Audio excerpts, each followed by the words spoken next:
Let me read you what I have. Artist and educator from Oakland, founding faculty member of the San Francisco Friends School. She's published a children's book and also books on her methods and practice, including one about arts-based methods and education from around the world, which is how I got into conversation with you, as you're an educator and a practicing artist, which is exciting.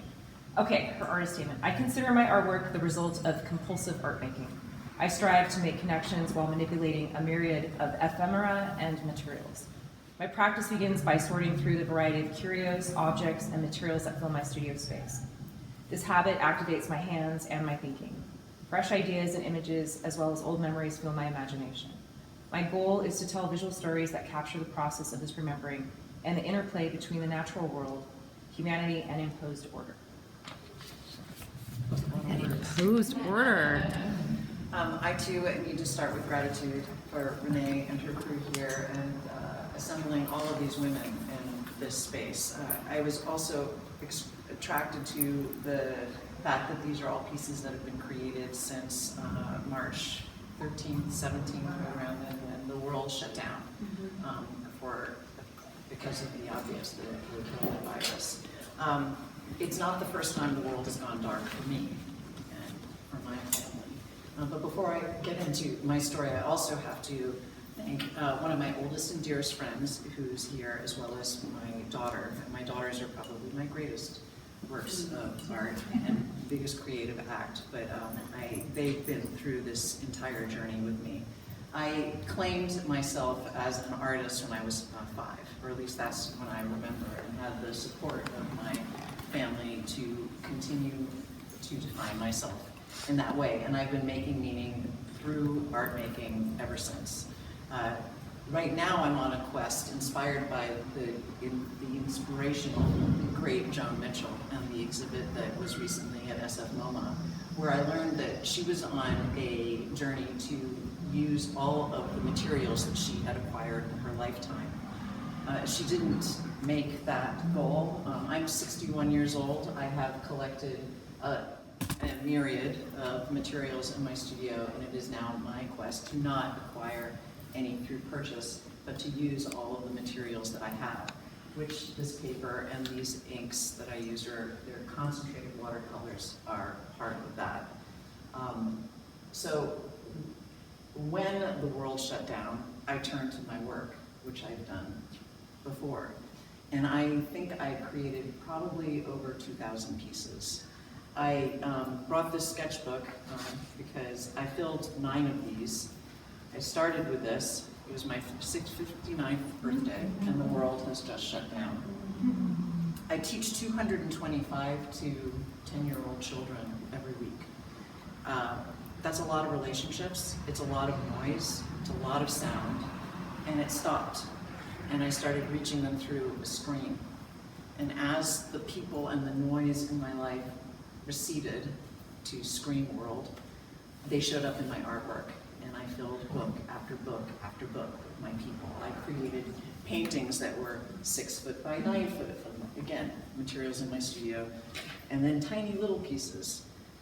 And as the world started to wake up again, and we're in this, I don't know what to call this middle, this space between pandemic and post-pandemic, the people have faded, and the trees and the quiet have started to be amplified. And like Audrey, where did you go? Over here. No, not Audrey, no? That's Audrey.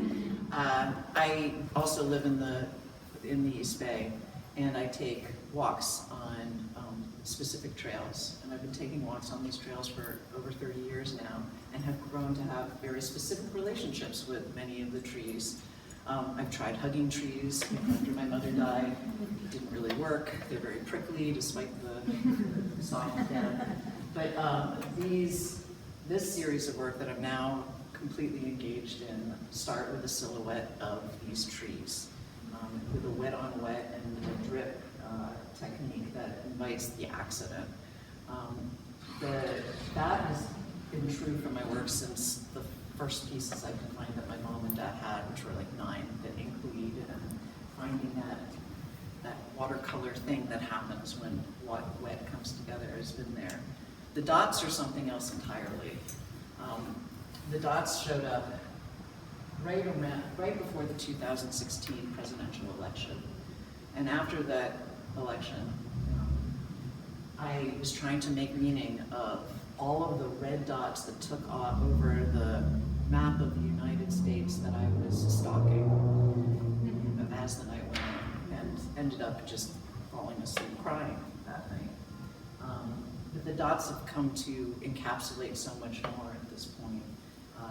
They are a metaphor for the particulates that turned the orange, sky orange, about a year and a half ago, the COVID virus, memories of my mother and my grandmother's cooking, the little moments that I had with my daughters growing up, because it takes a lot of time to make these dots.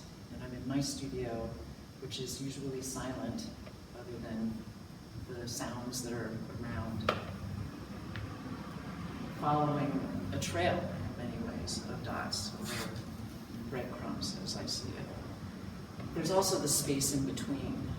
And during COVID, that space in between got really big. I really craved proximity. And occasionally the dots will come up against each other and the colors will bleed together. And I find that fascinating because there's just this tiny little line that separates us. So that's the story really of this piece. It's from the walks, the trees, and then this obsessive compulsive desire to remember and to make meaning while painting dots repeatedly in my house and then in my studio space. I remain incredibly grateful for the definition of artist.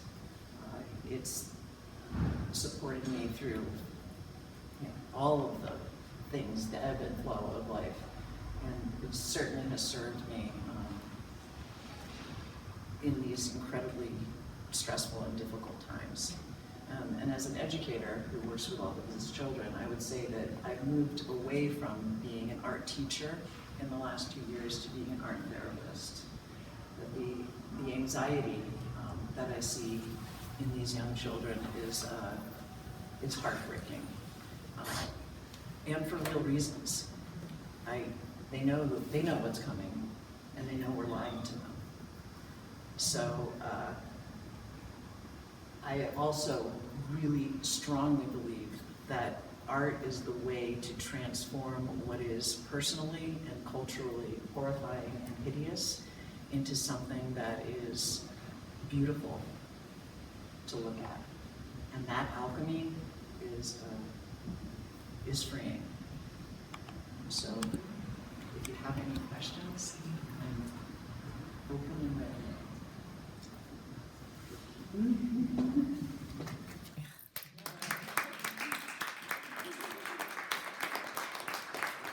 Thank you for that. I stunned you into silence. That's it. Yes, the other Audrey, fabulous purple hair. I just want to say it's very beautiful. Very, very beautiful. It was quite a rush. My sister is 2 years my junior. We used to live 3 blocks down from here, which is, within a half a mile of where I work, so I would see her regularly. And she and her husband just moved to Bend, so they were here to do the closing on their house. And I said, hey, we're at the gallery, you want to come in? And we walked in, and there was a little red dot right next to it. And she got to go, your painting sold. And there's that finishing. And again, bringing it back to Renee, when the work leaves the studio and goes onto the wall, and then leaves my possession, there's something that finishes it for me. And so I'm incredibly excited about that. That's my next thing, is to get rid of all of the art that I have. Which is why digital is looking more and more like the way to go. Yeah, that's not the 100 way to go. Well, no, I know, it's just another way. You won't be using your materials that way, though. No, and I have a lot. And I also, it's something, as an educator, and I'm sure you know, there's a tension around that, because I do have a love of paper and the tangible world, and we need to balance it with that electronic and technological crafting. you had a question. Yeah, or a that's the comment. beautiful work. Yeah. Every time I walk by, I'll stare at this piece, like, I wonder what is behind it. Yeah, so I'm just curious, you were saying you're also art therapist? I'm assuming you might have heard about color therapy in a way. I'm curious, is there any choice when you like think about the colors, when you draw the dots, or is there anything in that area where you do this? Well, this is the first time I used 3 of they're Dr. Martin's concentrated watercolors, and they come in these really cool jars where you get to drip it's an intuitive practice. Actually, recently I took a picture of them and I pulled myself out of it and started asking, I made a piece called Girlfriends and asked my girlfriends to choose the 3 colors that I was going to be using, or I'll go and ask my partner. So just take a little bit of the pressure or something out of it to invite a little accident. This was me working to push into colors that I don't usually use, that I'm much more into the blue hues and the green hues. And I'm really interested in exploring, again, I have associations with pink and the feminine, and then moving it into, okay, well, I'm gonna bring pink in, whoever puts pink and orange together, I'm gonna do that, or red and purple, or whatever those are. So it's just working at what we're manufacturing the discomfort in my own color choices and pushing outside of the first thing I go to. I expect that with the children that I work with. We start with the low-hanging fruit, and then as the year progresses, I don't want their first idea or their second idea. I want the third and fourth, higher up the idea tree is the way I word it with them. So that's how the color choices play out. Yeah, that's awesome. I have like a different connotation. When I see this, I see like a very powerful feeling. As a woman, I feel connected. I feel it's like when I'm in my period, that's what I feel. In a different way, like I feel connected with this piece because of the visual of that. Well, it was interesting because of where it was hung with, in the pairing with these 9 pieces here. First time I realized that it has a coral reference as well, that I just see trees, and by putting it in a different perspective, and oh, there's a water reference here too. So it's interesting how the piece is born and then it starts telling its own story. Well, sorry. Yes.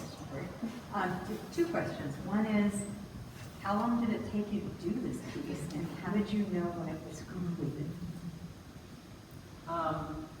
I don't know how long they take me because they're broken up into lots of little segments where it could be 20 minutes before dinner or when I get home just to decompress from work to my home life because my studio is in my house. But yeah, I maybe 7 or 8 hours, maybe more. I don't know. I would also say the dots are a way to slow me down because I make so much work that by bringing in these repetitive dots as a technique, it's definitely made it so that I don't make as much. And then what was your second question? How did you know this piece was completed? That's an intuitive thing. There's times when I feel like I've overworked it and I wish I could do the iPad thing where you start pulling layers on. But with these, I really want to keep open spaces in this series, and I like having them the way that they move your eye. So there are times when I would leave it on the floor and I would start covering different spots. Do I need to add some to that space? And I work with them in the round so that they end up being turned and turned and turned. And it's not like I start in one corner and I fill this way, but I'll fill 3 different spaces in 3 different of the 4 quadrants and then work for a balance, like spinning it like a clock.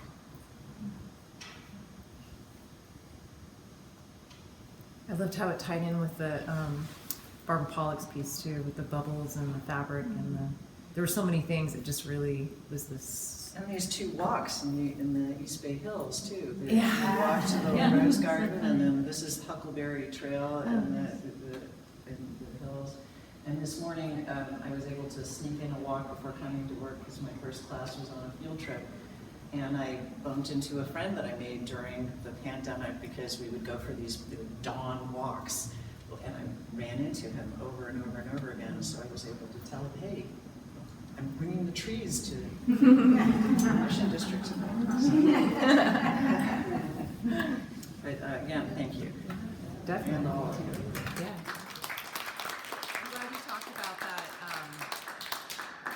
that. Going from this world of sound and chaos and physical space with people to the screen and the quiet, and defining that really beautifully.